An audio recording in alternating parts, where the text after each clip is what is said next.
Magandang araw mga kapatid, at itong video na to ay tribute ko sa iyo. Ikaw na nag-iisang boses, ikaw na nasa Senado, ikaw na nasa Kongreso, ikaw na nasa Supreme Court, ikaw na nasa Executive Department, at ikaw ay nanindigan kagaya ni NBI Director Santiago, Solicitor General na wala na rin, nag-resign na rin, Ombudsman Martires na wala na rin, at lahat ng mga senadores na nanindigan, yung 18 na nanindigan na i-honor at irespeto ang 13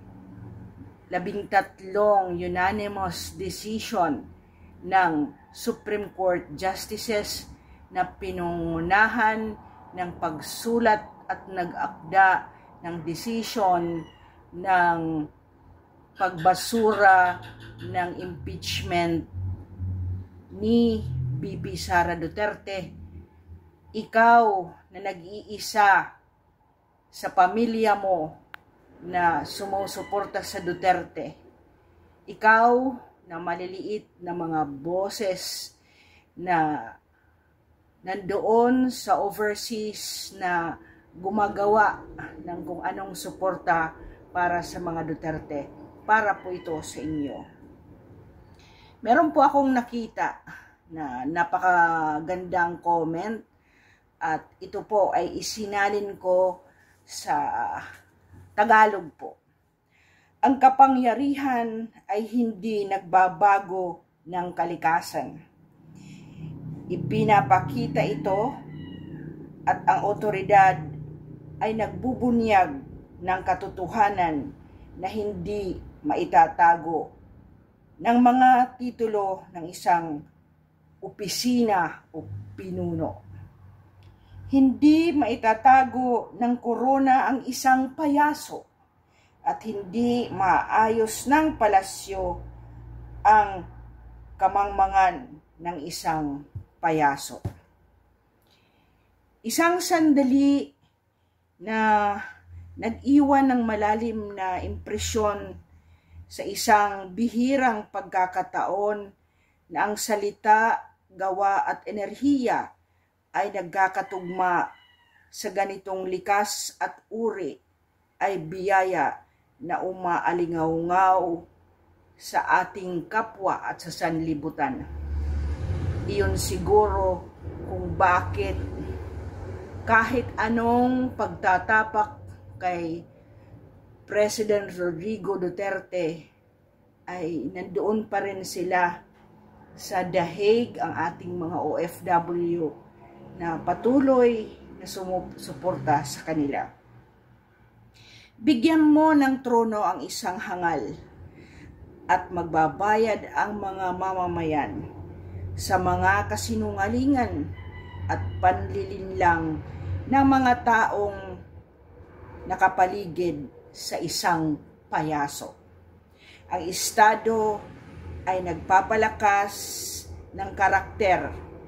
Ang isang payaso sa Kastilyo, kahit anong idamit at anong kinang ng korona, ay payaso pa rin. Ang kapangyarihan ay nagpapakita ng katotohanan, at ang karakter ay nagtatakda ng epekto sa lipunan. Sa mundong puno ng mga tupa na sumusunod, ikaw na nag-iisa ang magsasabi ng katotohanan, ay nag-iisa ka lamang ba talaga sa ating lipunan? Mapupuot sa iyo ang marami kung hindi ka mapapangibabawan. Iyan po ang mga nangyayari sa ating sanlibutan, hindi lang dito sa Pilipinas, at siguro ito ang ginawa ni NBI Director Santiago. sa inyo po, sir, sumasaludo po kami na ikaw ay nagsalita ng iyong katotohanan. Mas gusto kong kamuhian sa ganitong sitwasyon, sabi ng isang matigas sa kanyang integridad, kaysa mahalin ang puro kasinungalingan na sinasabi ko sa aking sarili, na alam ko may mas malaya ang ganong paninindigan sa integridad ng aking pagkatao kaysa ang patuloy akong magsinungaling at pagtakpan ang hindi totoo.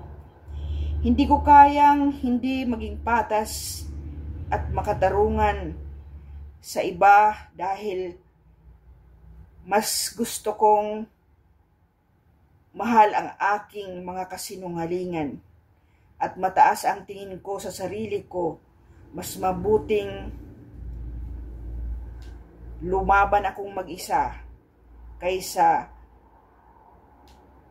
alam kong ako'y sinungaling at mapaglinlang. Ang ganda po ng mga nangyayari sa atin na ang maliit man na naitago noon sa unang mga dekada ng ama ay hindi na maitatago ng anak ngayon. Salamat sa pakikinig, pag-subscribe, comment. Again, saludo to the Supreme Court Justices, to the 18 senators, to the other congressmen who are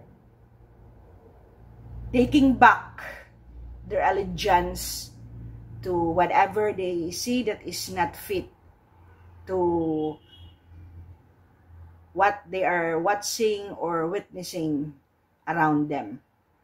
Ang mga ehekutibong opisyal na nanindigan at hindi kayang panindigan ang mga kasungalingan, isa po akong sumasaludo sa inyo, sa 32 million na mga Pilipinos na bumoto po kay BP Inday Sara noong 2022.